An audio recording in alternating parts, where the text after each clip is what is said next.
কত পাওয়া। আপনারা জানেন বাইজিদ বুস্তামি আলাইহি রাহমাহ, তার কথা আপনারা শুনেছেন। বাইজিদ বুস্তামি আলাইহি রাহমাহ, তাকে তার সময় খ্রিস্টানদের বিশাল বড় একটা মিলন মেলা হয়েছিল, যেখানে লক্ষ লক্ষ মানুষের আয়োজন হয়েছিল। আল্লাহ তাআলা বাইজিদ বুস্তামিকে স্বপ্নে দেখালেন, বাইজিদ, আর দেরি করার সময় নাই, তুমি খ্রিস্টানদের পোশাক পরে এই খ্রিস্টানদের মজমার মধ্যে ঢুকে যাও। একদিন, 2 দিন, 3 দিন স্বপ্নে দেখলেন। স্বপ্নে দেখার পরে বাইজিদ চিন্তা করলেন, এই খ্রিস্টানদের মিলন মেলার মধ্যে যদি আমি যাই, জীবন নিয়ে ফিরে নাও আসতে পারি। আল্লাহ তাআলা বলতেছেন, বাইজিদ, তুমি চিন্তা করিও না, তোমার কাজ হলো খ্রিস্টানদের পোশাক পরে ওদের সাথে মিলে যাওয়া।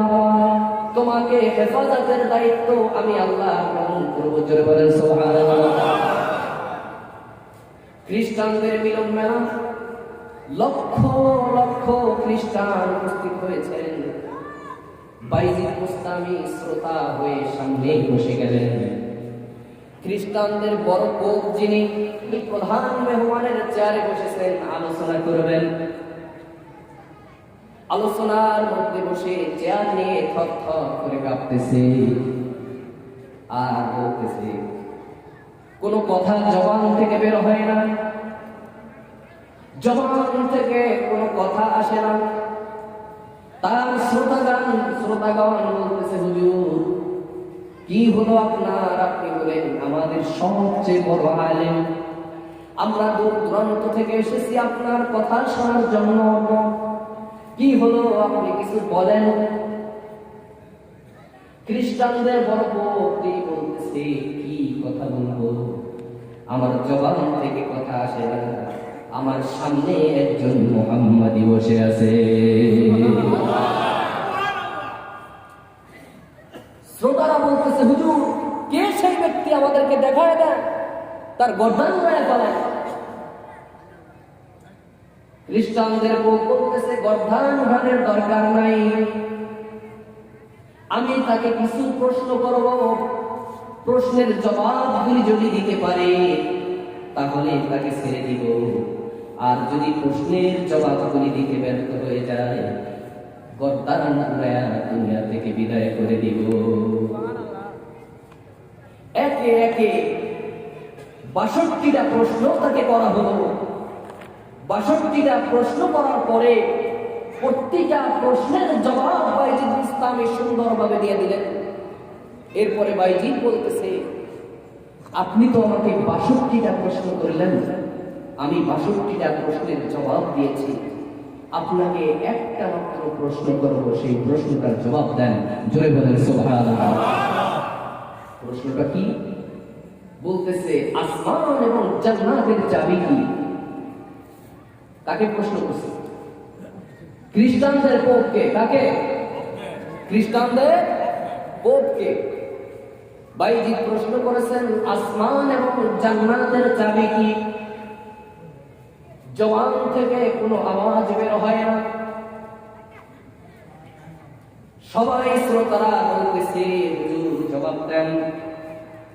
জবাব না দিলে হবে না, আপনি জবাব দেন। আপনার ৬২টা প্রশ্নের জবাব বাইজিদ দিয়েছে, আপনাকে একটা মাত্র প্রশ্ন করেছে, একটা প্রশ্নের জবাব দেন। বলতেছে, আমি যদি ওই একটা প্রশ্নের জবাব দিয়ে দিই তাহলে তোমরা আমাকে মানবে না। ওদের মুরিদরা বলতেছে, কি বলে আপনি? আমাদের এত বড় আলেম, আপনাকে মানব না? মানে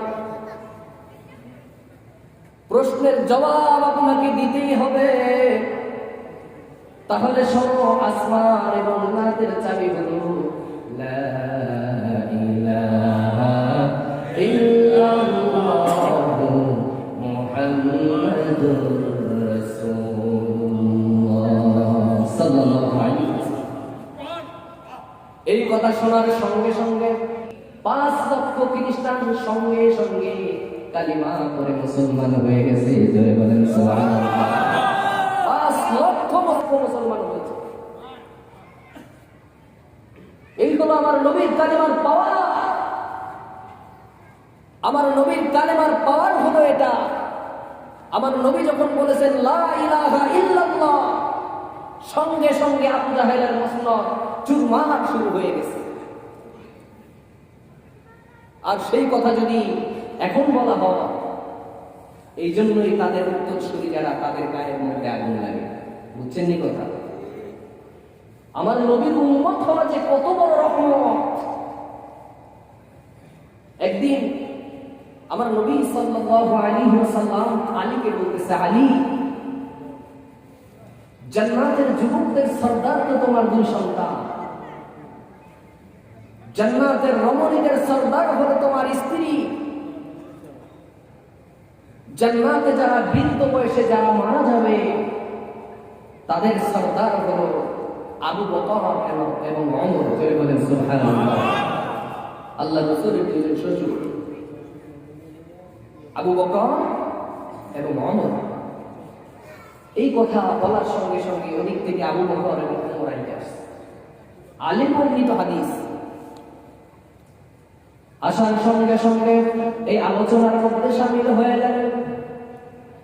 বলতেছে, আবু বকর, জান্নাতের যুবকদের সর্দার হবে আলীর সন্তানেরা, আর জান্নাতের মুরব্বী বয়সে যারা মারা যাবে তাদের সর্দার হবা তুমি এবং ওমর।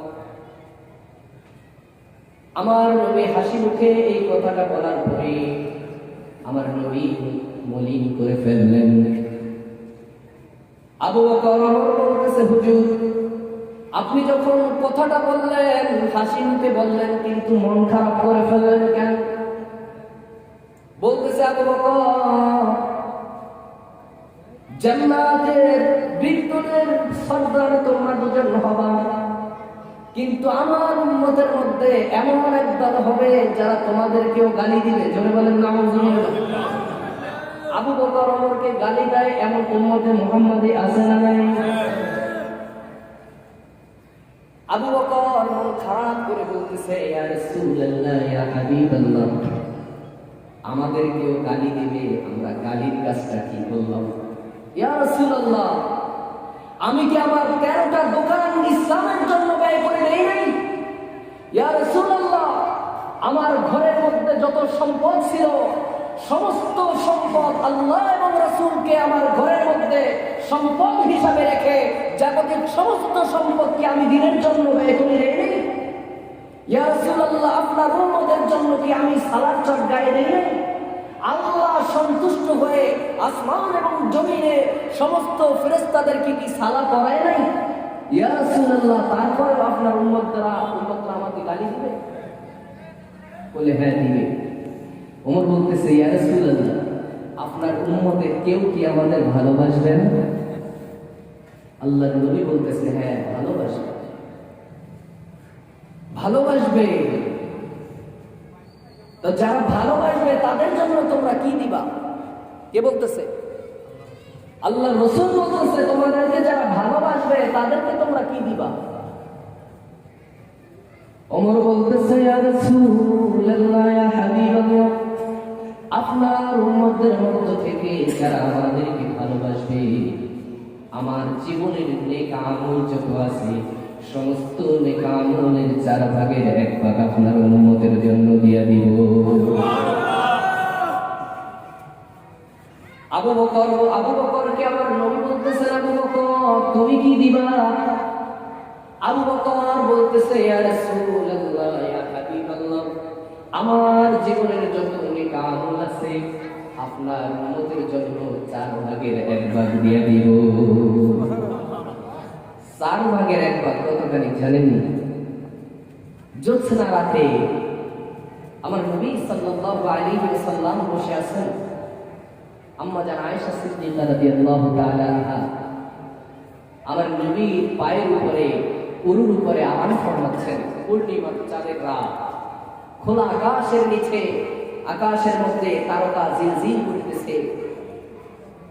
আয়েশা বলতেছে, ইয়া রাসূলুল্লাহ, এই যে আসমানের মধ্যে কোটি কোটি তারকা, এই তারকা সমান নেকি কার আছে আপনার উম্মতের মধ্যে? আল্লাহর নবী বলতেছে অমরের। আয়েশা একটু মন খারাপ করলেন। আয়েশা চিন্তা করছে আমার বাবা আবু বকরের কথাই বলে, কিন্তু কইছে কার কথা? কার কথা? অমরের কথা। আমার নবী বলতেছে আয়েশা তুমি মন খারাপ করতেছো কেন? তুমি তো জিজ্ঞাসা করেছো আসমানের তারকার সমান নেকি কে করেছে। তুমি মনে করেছিলা তোমার বাবার কথা বলবো, তোমার বাবার নেকি হলো শুধু আসমানের তারকা না, আমার পর্যন্ত যত উম্মতে মুহাম্মাদি দুনিয়ার জমিনে নেকি করবে, সমস্ত উম্মতে মুহাম্মাদি নেকি যদি এক পাল্লায় রাখা হয়, আর তোমার বাবা আবু বকরের শুধুমাত্র হিজরতের রাতের নেকি যদি এক পাল্লায় রাখা হয়, তারপরেও তোমার বাবার নেকির পাল্লা ভারী হয়ে যাবে। আসমানের তারকার সমান হলো কার নেকি? অমরের। কার নেকি? অমরের। এখন আসমানে কতগুলা তারকা আছে? বৈজ্ঞানিকরা বলে আসমানে যে তারকা আছে তাম পৃথিবীর সমস্ত মানুষেরা যদি মিলে গণনা শুরু করে তাহলে 2 কোটি বছর লাগবে। কত বছর? 2 কোটি বছর লাগবে। আর যদি সেই 2 কোটি বছরের 4 ভাগের 1 ভাগ হয়, কত বছর লাগবে? 4 ভাগের 1 ভাগ, তার মানে 50 লক্ষ বছর, ঠিক কিনা? 50 লক্ষ বছর লেগে যাবে সারা পৃথিবীর মানুষ মিলে যদি গণনা শুরু করে। তাহলে অমরের নেকি হলো এতগুলা। আল্লাহর নবী আর দেরি করলেন না, সঙ্গে সঙ্গে আবু বকর এবং ওমরকে বললেন তোমরা একটা কাগজের মধ্যে লিখে দস্তখত করে দাও যে আমার উম্মতের জন্য তোমার জীবনের নেক আমলের 4 ভাগের 1 ভাগ দিয়ে দিবা। আবু বকরকে বলতেছে আবু বকর তোমার জীবনের সমস্ত নেক আমলের 4 ভাগের 1 ভাগ আমার উম্মতের জন্য দিয়ে দিবা, এটা লিখে দাও। লিখে দস্তখত করে দিলেন। আমার নবী দস্তখত করে দিলেন। সঙ্গে সঙ্গে জিবরাইল আমিন হাজির হয়ে গেল। বলতেছে ইয়া রাসূলুল্লাহ ইয়া হাবিবাল্লাহ, যে কাগজখানার মধ্যে আপনি সিগনেচার করেছেন, আবু বকর ওমর সিগনেচার করেছে, ওই কাগজখানা আল্লাহ পাক রব্বুল আলামিন আমাকে সঙ্গে করে নিয়ে যেতে বলেছে। জিবরাইল আমিন কাগজখানা নিয়ে আসমানে চলে গেলেন। আল্লাহর সামনে নিয়ে কাগজখানাকে উপস্থাপন করলেন। কাগজখানা নিয়ে যখন জিবরাইল আমিন আল্লাহর হাতে দিলেন, আল্লাহ পাক রব্বুল আলামিন ওই কাগজের মধ্যে দস্তখত করে দিলেন। জিবরাইলকে বললেন জিবরাইল দস্তখত করো, মিকাইলকে বললেন মিকাইল দস্তখত করো, ইসরাফিলকে বললেন ইসরাফিল দস্তখত করো, আজরাইলকে বললেন আজরাইল দস্তখত করো, এবং হামিলিন আরশ যিনি 4 জন ফেরেশতা আল্লাহ পাক রব্বুল আলামিনের আরশে আজিম ধরে রেখেছেন, ওই 4 জন ফেরেশতাকেও বলছে এই কাগজের মধ্যে তোমরা দস্তখত করো। আমার আল্লাহ ওই কাগজখানাকে যত্ন করে রেখে দিয়েছেন আর বলে দিয়েছেন। আমার নবী বলেন কিয়ামতের ময়দানে কঠিন মুসিবতের সময় আমার উম্মতেরা যখন বিপদের মধ্যে পড়ে যাবে, আমার উম্মতেরা যখন বিপদের মধ্যে পড়ে যাবে, আবু বকর এবং ওমরের দেওয়া যে নেকিগুলি, সেই নেকিগুলি আমার উম্মতদেরকে দিয়ে পার করে দিব। আমার নবীর উম্মত হওয়া কত বড় ভাগ্যের ব্যাপার। আমার নবী উম্মতদেরকে পার করার জন্য দুনিয়ার জমিনে আসার সঙ্গে সঙ্গে উম্মতি উম্মতি বলে কেঁদেছেন। সারাটি জীবন দুনিয়ার মধ্যে কেঁদেছেন। দুনিয়া থেকে ওফাত গ্রহণ করেছেন। ওফাত গ্রহণ করার পরেও রওজায়ে আতহারের মধ্যে বসে উম্মতি উম্মতি উম্মতি উম্মতি বলে কাঁদতেছেন। আমার আল্লাহ নবীকে আরশে আজিমে নিয়ে গেলেন, মেরাজের জন্য নিয়ে গেলেন। মেরাজের জন্য আমার আল্লাহ আমার নবীকে নিয়ে গেলেন, নিয়ে পাশাপাশি বসালেন। বলতেছে, বন্ধু আপনি তো দুনিয়ার জমিনে শুধু উম্মতি উম্মতি করেন, এখন আমি আল্লাহ আমার কাছে এসেছেন। ও বন্ধু, আপনি আমার কাছে এসেছেন, এই মুহূর্তে আপনি আমার কাছে কি চান একটু মন খুলে বলে। আমার নবী বলেন, আসআলুকা উম্মতি উম্মতি উম্মতি। আল্লাহ বলেন, নবী খালি উম্মত, আপনি দুনিয়ার জমিন থেকে আর সারাদিনে এসেছেন, আমি আল্লাহ আমার পাশাপাশি সামনাসামনি বসেছেন, এখন তো তাম দুনিয়া সব কিছু ভুলে যাওয়ার কথা, আপনি এখন উম্মত উম্মত করেন। আমার নবী বলেন, আনতা রব্বুল কারীম আনা নবিয়্যুর রহিম কাইফা তুযায়্যিরু বাইনাল কারীম ওয়ার রহিম। ও আল্লাহ, আপনি তো রব্বে কারীম, আমি হলাম রউফুর রহিম, আমাদের দুইজনের মধ্য থেকে আমার উম্মত কেমনে জাহান্নামে যাবে? আমার আল্লাহ বলেন, নবী আপনি চিন্তা করিয়েন না, আপনি চিন্তা করবেন না। কসসামতুল কিয়ামাতা কিসমাইন, কিয়ামতের ময়দানকে আমি আল্লাহ তাআলা দুইটা ভাগে ভাগ করে দিব। কিয়ামতের ময়দানকে আমি আল্লাহ দুইটা ভাগে ভাগ করে দিব। আমি বলবো ওয়াসআল তুতি, নবী আপনি যা চাবেন আমি আল্লাহ সাথে সাথে মঞ্জুর করে দিব।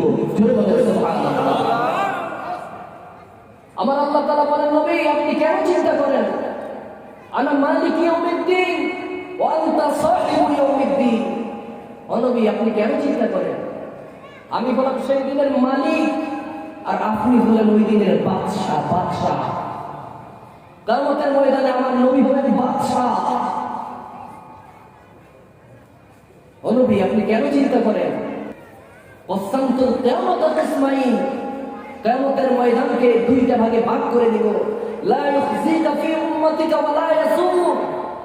নবী আপনি চিন্তা করিয়েন না, আপনার উম্মতের জন্য আমি আল্লাহ আপনাকে অপমান করব না, অপমান করব না, অপমান করব না। জোরে বলেন সুবহানাল্লাহ। নারায়ে তাকবীর, নারায়ে রিসালাত, নারায়ে গাউসিয়া, ঈদে আজম, ঈদে মিলাদুন নবী, প্রধান অতিথির আগমন, চেয়ারম্যান সাহেবের আগমন।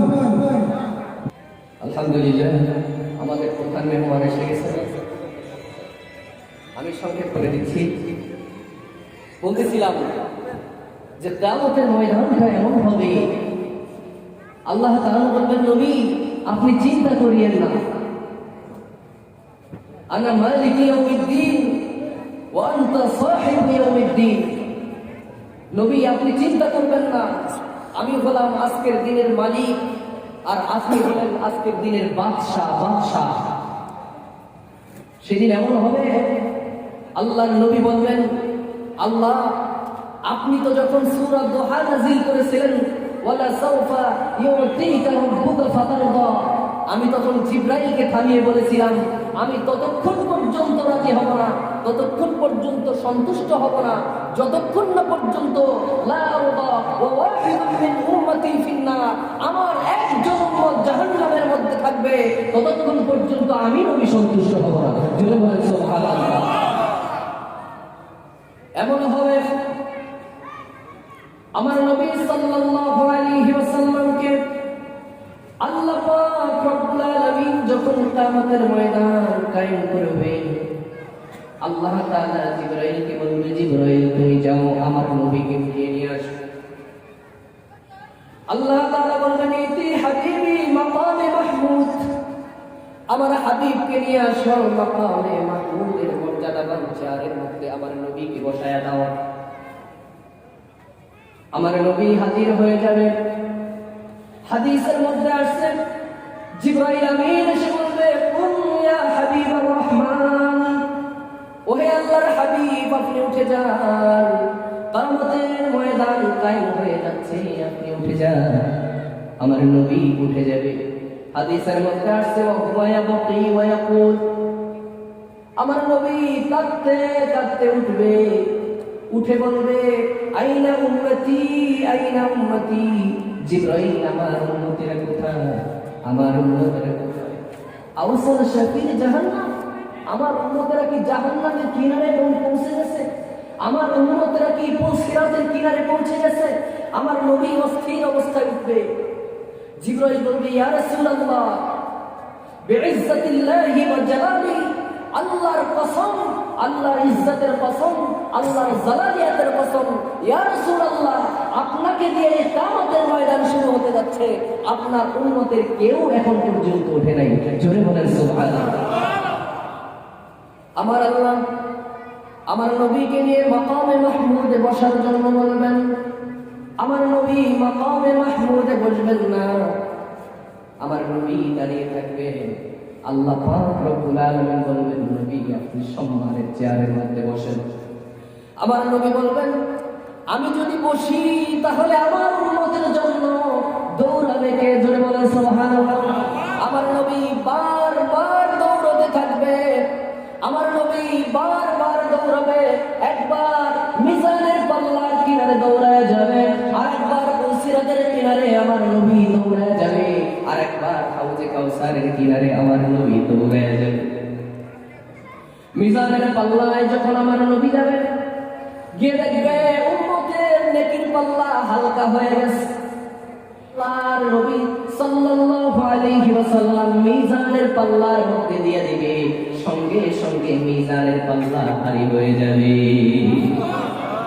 আমার নবীর উম্মতেরা যখন পুলসিরাতের উপরে উঠে যাবে, আল্লাহর নবী সাল্লাল্লাহু আলাইহি ওয়াসাল্লাম এই দুরূদের নেকিগুলি বক্স করে রেখে দিয়েছেন, এইগুলি মাথার উপরে উঠায় দিবে, বলবে ডানে বাঁয়ে তাকাইস না, ডানে বাঁয়ে তাকাইস না, তাড়াতাড়ি পার হয়ে যায়। ওই নবীর দুরূদের বরকতে বিজলির আকারে উম্মতেরা পার হয়ে যাবে। আমার নবী এভাবে বান্দার জন্য, উম্মতের জন্য শাফাআত করবেন, সুপারিশ করবেন। সর্বশেষ যেমন অবস্থা হবে, সবার সিদ্ধান্ত হয়ে যাবে। আল্লাহ পাক রব্বুল আলামিন জিবরাইলকে বলবে, জিবরাইল তুমি আমার সাথে একটু কান লাগাও, আমি শুনতে পাচ্ছি কে যেন ডাকতেছে, ইয়া হান্নান ইয়া মান্নান আনকিসনি, ওহে হান্নান ওহে মান্নান আনকিসনি, আমাকে রক্ষা করুন, আমাকে রক্ষা করুন। কি আওয়াজ আল্লাহ শুনতে পাবে? আল্লাহ জিবরাইলকে বলবে, জিবরাইল তুমি যাও, গিয়ে জাহান্নামের মধ্যে দেখো কে যেন ডাকতেছে, ইয়া হান্নান ইয়া মান্নান আনকিসনি আনকিসনি আনকিসনি, কে যেন ডাকতেছে। আমার নবী তখন জিবরাইল চলে যাবে, যায় জাহান্নাম খুঁজে আসবে, কোথাও পাবে না, কেউ কে দেখতেছে না। আবার জিবরাইল চলে আসবে, আবার আল্লাহ শুনতে পাবে, ইয়া হান্নান ইয়া মান্নান আনকিসনি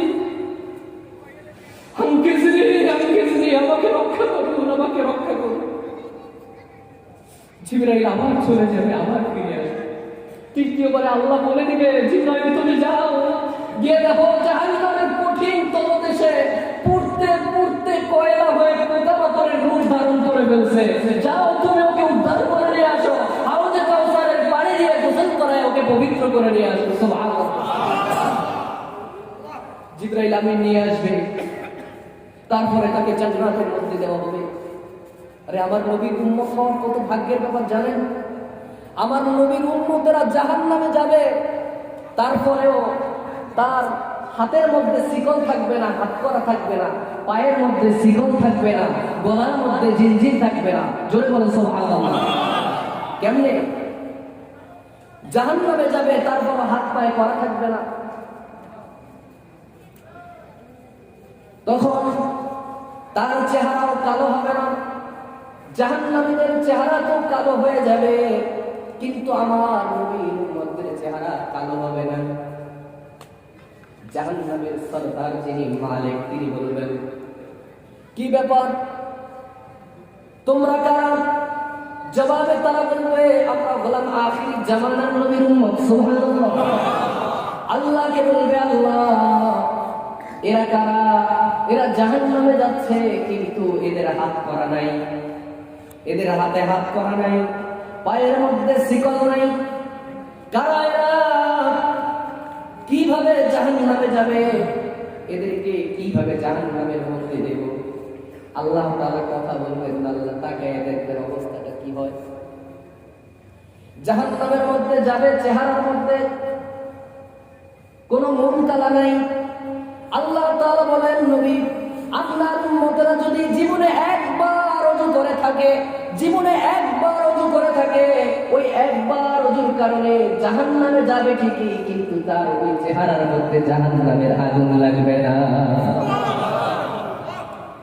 যেই হাতের মধ্যে ওযু করেছে, সেই হাতের মধ্যে জাহান্নামের শিকল লাগতে পারে না। যেই পা দিয়ে জীবনে একবার হলেও মসজিদের মধ্যে গিয়েছে, সেই পায়ের মধ্যে শিকল লাগতে পারে না। জোরে বলে সুবহানাল্লাহ। তখন মালিক ফেরেশতা বলবে, আল্লাহ ঠিক আছে, তো এদেরকে জাহান্নামে দিয়ে দাও। জাহান্নামে দিবে। জাহান্নামে যখন তারা যাবে, আগুন তাদেরকে দেখে দৌড়ে দৌড়ে পালাবে। জাহান্নামের সর্দার মালিক আগুনকে প্রহার করবে, আগুনকে প্রহার করবে। আগুনের জবান খুলে যাবে। আগুন বলবে, লাইসা লি সুলতান আলা মান ক্বালা লা ইলাহা ইল্লাল্লাহ মুহাম্মাদুর রাসূলুল্লাহ সাল্লাল্লাহু আলাইহি ওয়াসাল্লাম। আগুন বলবে, এরা হলো আখির জামানার নবীর উম্মত। আল্লাহ তাআলা বলেছেন, যারা জীবনে একবার কালেমা পড়েছে, যারা জীবনে একবার লা ইলাহা ইল্লাল্লাহ মুহাম্মাদুর রাসূলুল্লাহ পড়েছে, এদের জন্য, এদের উপরে আমি আগুন, আমার কোনো রাজত্ব নাই, আমার কোনো বাদশাহী নাই। জোরে বলে সুবহানাল্লাহ। ইমাম কুরতুবী বলেন, ওই দিন আল্লাহ তাআলা আমাদেরকে, আমার উম্মতদেরকে শিখিয়ে দিবে, আমার নবীর উম্মতদেরকে শিখিয়ে দিবে, তোরা কালিমা পড়, কালিমা পড়, কালিমা পড়, লা ইলাহা ইল্লাল্লাহ মুহাম্মাদুর রাসূলুল্লাহ পড়। সুবহানাল্লাহ। ওয়ালা সাওফা ইউতিকা রাব্বুকা ফাতারদা। সুবহানাল্লাহ। আমার নবী বলেন, আল্লাহ যতদিন না পর্যন্ত, যতক্ষণ পর্যন্ত আমার একজন উম্মত জাহান্নামের মধ্যে যাবে, ততক্ষণ পর্যন্ত আমি নবী সন্তুষ্ট হব না। কোন নবীর উম্মত হয়েছে আমরা চিন্তা করেছেন? আমার ভাইরা, উম্মতে মুহাম্মাদীর জন্য এত বড় একটা সুযোগ, এত বড় সুযোগ, জীবনের শেষ মুহূর্তে এসেও যদি একবার তওবা করতে পারেন, একবার তওবাও করা লাগবে না, যদি একবার, যদি মাথায় হাত দিয়ে আফসোস করে জমিনের মধ্যে বসে যান, আল্লাহ জীবনটা কি করলাম, কি করলাম, জীবনটা তো নিজের হাতে ধ্বংস করে দিলাম, সঙ্গে সঙ্গে গুনাহ মাফ। হাদিসে কুদসি। আমার ভাইরা, এই জন্য আল্লাহর নবী বলেন, লাউ বালাগাত যুনুবুকা আনানাস সামা ওয়া মা আশরাকতা বি ফাস্তাগফিরতানি ফাগফারতু লাকা। যদি এমন হয় তোমরা গুনাহ করতে করতে করতে করতে আসমান ভেদ করে ফেলছো, কতখানি গুনাহ, আসমান, আনানাস সামা, আসমান ভেদ করে ফেলো, তামাম পৃথিবীর সমস্ত মানুষ মিলে যদি গুনাহ করতে করে, তারপরও আসমান ভেদ করা সম্ভব নয়। বুঝছেন কি কথা? আল্লাহর নবী বলেছেন হাদিসে কুদসি, লাউ বালাগাত যুনুবুকা আনানাস সামা, যদি তারা আসমান ভেদ করে ফেলে গুনাহ করতে করতে, ওমা আশরাকতা বি, তারা যদি শিরক না করে, ফাস্তাগফারতানি, আমি আল্লাহ আমার কাছে যদি তওবা করে, ফাগফারতু লাকা, সঙ্গে সঙ্গে আমি আল্লাহ মাফ করে দিব। সুবহানাল্লাহ। এই হলো আমার নবীর উম্মত হওয়ার জন্য পুরস্কার। হাদিসে কুদসির মধ্যে আসছে, যদি বান্দা জীবনের শেষ প্রান্তে এসেও আল্লাহর কাছে তওবা করে, ফালাম্মা তায়াক্কালতা বিল বাওয়া, যদি বান্দা জীবনের শেষ মুহূর্তে এসেও যদি আফসোস করে বলে, যালামতু আন্নাকা মিন আহলিন নার, ও আল্লাহ আমি তো জাহান্নামী হয়ে গেলাম, যালামতু আন্নাকা মিন আহলিন নার, ও আল্লাহ আমি তো জাহান্নামী হয়ে গেলাম, আমার তো জাহান্নাম ছাড়া আর উপায় নাই, আমার স্থান তো জাহান্নাম হয়ে যাবে। আল্লাহ আফসোস করে যদি মাথায় হাত দিয়ে চোখের 2 ফোঁটা পানি ফেলে যদি সিজদায় পড়ে যাইতে পারেন, সুবহান রাব্বিয়াল আলা বলার সঙ্গে সঙ্গে আপনার চোখের 2 ফোঁটা পানির সঙ্গে সঙ্গে তাম জীবনের সমস্ত গুনাহ বরবাদ হয়ে যাবে। সুবহানাল্লাহ।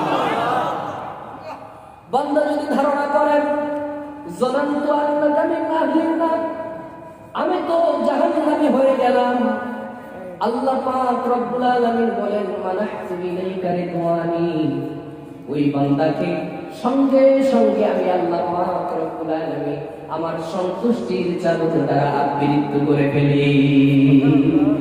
ওয়াল্লাইতু ইলাইকা গুফরানি, আর সঙ্গে সঙ্গে আমার রহমতের সাগরের মধ্যে তাকে ডুবাইয়া দে। আমার আল্লাহ বলেন শুধু তাই নয়, কুলতু লাকা লা তাহজান, আর আমি ওই বান্দার পিঠের মধ্যে হাত বুলায় বলতে থাকি লা তাহজান লা তাহজান লা তাহজান, বান্দা তুই চিন্তা করিস না, চিন্তা করিস না, গফরতু লাকা যুনুবা ওয়াল আওসার, আমি আল্লাহ পাক রব্বুল আলামিন তোর পূর্বের এবং পরের সমস্ত গুনাহগুলি maaf করে দিলাম। ওয়ালিআজলিকা সাম্মাইতু আল আজিজুল গফফার, এই জন্যই তো আমি আল্লাহ, আমার নাম হলো সবচাইতে বড় ক্ষমাশীল। জোরে বলেন সুবহানাল্লাহ। আমার নবীর উম্মত হওয়ার কত পাওয়ার চিন্তা করেছেন আমার ভাইয়েরা। এই হলো আমার নবী। আজকে অবস্থাটা আমাদের এমন হয়েছে, দলাদলি ফালাফালি ঠেলায় আমাদের অবস্থাই খারাপ। ঠিক কিনা? ঠিক কিনা? এক আলেম বলে একটা, আর এক আলেম বলে আর একটা, তো মানুষ কোথায় যাবে? এই প্রশ্ন আছে না নেই? আসেনি? মানুষ এখন শুধু প্রশ্ন করে হুজুর, আজকে তো আলেমদের জ্বালায় আমরা অস্থির। এক হুজুর একটা বলে, আর এক হুজুর আর একটা বলে, তা আমরা কই যাবো? আছে না নেই? এই কথার সবার সহজ জবাব হলো আমার ভাইয়েরা, আজকে মানুষ বিভীষিকাময় অবস্থার মধ্যে পড়ে গিয়েছে যে হুজুর আমরা কোথায় যাব? আমরা তো কোনো কুল পাচ্ছি না। এক হুজুর বলে মিলাদুন নবী মাহফিল করতে হবে, আর এক হুজুর বলে এটা বেদাত, সাহাবীরা করে নাই, তাবেঈরা করে নাই, এটা কোথা থেকে আসলো? আমার ভাইয়েরা, তো এখন কথা হলো, এক হুজুর একটা বলে, আর এক হুজুর আর একটা বলে, আমরা কার কথা শুনবো? আম জনতার জন্য আমি সোজা একটা টিপস দেই, সেটা হলো যারা মিলাদুন নবীর পক্ষে বলে তারা নামাজ পড়ে কিনা, রোজা রয় কিনা, হজ করে কিনা, যাকাত দেয় কিনা, নবীর মোহাব্বত আছে কিনা। অন্যদিকে যারা মিলাদুন নবীর বিপক্ষে বলে তারা নামাজ পড়ে কিনা, রোজা রাখে কিনা, হজ করে কিনা, যাকাত দেয় কিনা, সব করে। তাহলে তারাও কোরআন হাদিস পড়ে বেদাত বলে, আমরাও কোরআন হাদিস পড়ে আমরা বলি জায়েজ। তাহলে কার কথা মানব? একটা হাদিস যথেষ্ট। আল্লাহর নবী সাল্লাল্লাহু আলাইহি ওয়াসাল্লাম বলেন লা ইউমিনু আহাদুকুম হাত্তা আকুনা হাব্বা ইলাইহি মিন ওয়ালিদিহি ওয়া ওয়ালাদিহি ওয়ান নাসি আজমাইন। আমার নবী বলেন তোমরা ততক্ষণ পর্যন্ত পরিপূর্ণ মুমিন হতে পারবে না যতক্ষণ পর্যন্ত তোমার নিজের থেকে তোমার স্ত্রী, সন্তান, ছেলে মেয়ে, এমনকি তামাম দুনিয়ার সমস্ত মানুষের চেয়ে আমি নবীকে যতক্ষণ না পর্যন্ত মুহাব্বত করবে ততক্ষণ পর্যন্ত তোমরা ঈমানদার হতে পারবে না। এখন মুহাব্বত কেমন করতে হবে? পাগলের মতো, ঠিক কিনা? নিজের চেয়ে যদি অন্য কাউকে ভালোবাসতে হয় সেটা পাগলের মতো ভালোবাসা, ঠিক কিনা? পাগলামির আর একটা কথা বলি, আপনি আপনার নাতিকে ভালোবাসেন না? নাতি আছে না মুরব্বীদের? নাতিদের কি কোলে লন না? কোলে লইয়া নাতিরে যে আদর করেন, এই আমার দাদু ভাই, এই বিভিন্ন রকম আছে না, বিভিন্ন অঙ্গভঙ্গি। আপনার এই কথাটাকে আপনি একটু ভিডিও করিয়েন তো, ক্যামেরা দিয়ে আপনি যখন আদর করেন তখন ভিডিও করিয়েন। আপনার নিজের ভিডিও যদি আপনি দেখেন আপনার নিজেকে আপনি পাগল বলবেন, ঠিক কিনা? ঠিক কিনা? মানে ভালোবাসা প্রকাশ করতে গিয়ে নিজের পাগলামি, ঠিক কিনা? আমরা নবীর ভালোবাসা প্রকাশ করতে গিয়ে আমাদের সম্পদ দিয়ে, আমাদের শরীর দিয়ে, শ্রম দিয়ে নবীর জীবন আদর্শকে বাস্তবায়ন করার জন্য এই ঈদে মিলাদুন নবী মাহফিল, এটা একটা আমাদের পাগলামি, ঠিক কিনা? আমার ভাইয়েরা, বলতেছিলাম তামাম দুনিয়া সমস্ত কিছুর চেয়ে যদি আমার নবীকে মুহাব্বত না করেন তাহলে পরিপূর্ণ ঈমানদার হওয়া যাবে না। তাহলে দেখতে হবে পরিপূর্ণ ইমানদার হতে হলে আমার নবীকে ভালোবাসতে হবে। এখন সহজ যে টিপসটা আপনাদেরকে দেব সেইটা হলো, নামাজ পড়ে, রোজা রাখে, হজ করে, যাকাত দেয়, সুন্নাতের আমল আছে, টুপি পাগড়ি সব আছে, কিন্তু আমার নবীর দুশ্মনী কথার মধ্যে প্রকাশ পায়, তার দর করা যাবে না, তার সমর্থন করা যাবে না। আপনারা দেখবেন টুপি আছে, দাড়ি আছে, সুন্নাত আছে, নামাজ আছে, রোজা আছে, হজ আছে, যাকাত আছে, সাথে সাথে তাদের অন্তরের ভিতরে আমার নবীর মোহাব্বত আছে। যাদের কথার মাধ্যমে আমার নবীর মোহাব্বত প্রকাশ পায় তাদের দল করবে, ঠিক কিনা? সহজ সমাধান পাইছেন? এটা হলো সহজ টিপস। আজকে ঈদে মিলাদুন নবী মাহফিল তখন সার্থক হবে যখন, আমি আগেও অনেকবার এই কথাটা বলেছি, ঈদে মিলাদুন নবী আসলে আলহামদুলিল্লাহ আমরা ঈদে মিলাদুন নবী মাহফিল পালন করি, এটা তখন সার্থক হবে।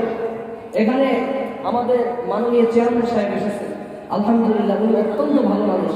আমি ওনাকে আগে অতটা ভালো করে চিনতাম না, এবার চেয়ারম্যান হওয়ার পরে যতটুকু চিনছি, সামনে বলা উচিত না, আমি জেনেছি ওনার কখনো নামাজ কামাই হয় না, বলেন আলহামদুলিল্লাহ। নেতা তো এমন হওয়া উচিত। ভালো একজন দানবীর আমাদের মাহফিলে মোটা অঙ্কের একটা সহযোগিতা করেছেন, যার সহযোগিতার কারণে আমরা এত বড় একটা আয়োজন করতে পারছি, বলেন আলহামদুলিল্লাহ। ওনার হায়াতের মধ্যে আল্লাহ তাআলা বরকত দান করুন, বলেন আমিন। আমি ওনাকে দিয়েই বলি, চেয়ারম্যান সাহেবকে আমরা ইনভাইট করেছি, ইনভাইট করার পরে ওনাকে ইনভাইট করেছি, উনি আসছেন, আসার পরে বলতেছে, ভাই আমি তো এসছি, এখন আমি খুব পিপাসিত, আমাকে এক গ্লাস পানি দেবো।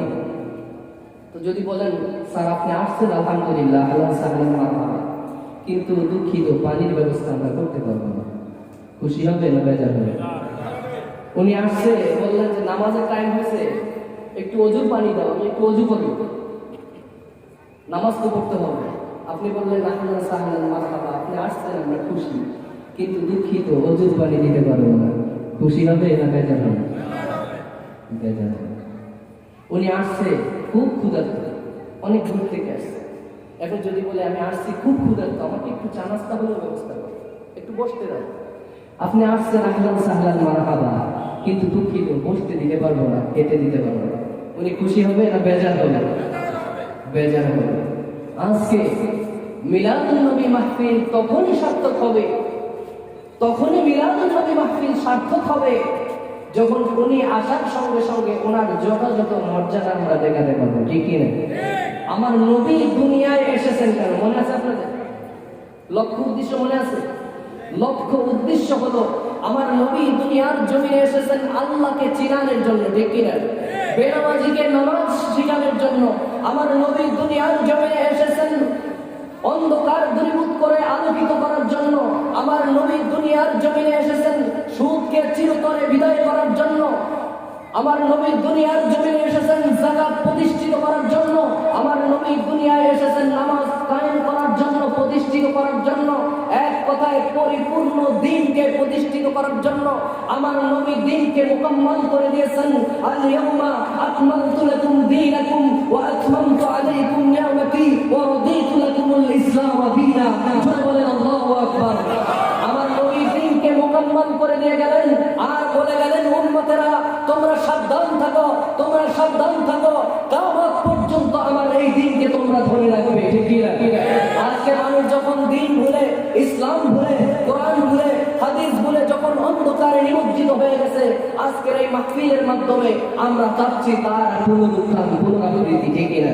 এটা তখনই সার্থক হবে আজকের মাহফিলের পরে যদি দেখা যায় এই এলাকায় বেনামাজি নামাজি হয়েছে, যদি দেখা যায় যার অন্তরের মধ্যে নবীর দুশ্মনী ছিল তার অন্তরে নবীর মহব্বত পয়দা হয়েছে, যদি দেখা যায় সুদখোর ছিল সুদ খাওয়া বাদ দিয়েছে, যদি দেখা যায় ঘুষখোর ছিল ঘুষ খাওয়া বাদ দিয়েছে, যদি দেখা যায় বেপর্দা ছিল পর্দা করা শুরু করেছে, সেই দিন এই মাহফিল সার্থক হবে, ঠিক কি না? আল্লাহ তাআলা তৌফিক দান করুন, বলেন আমিন।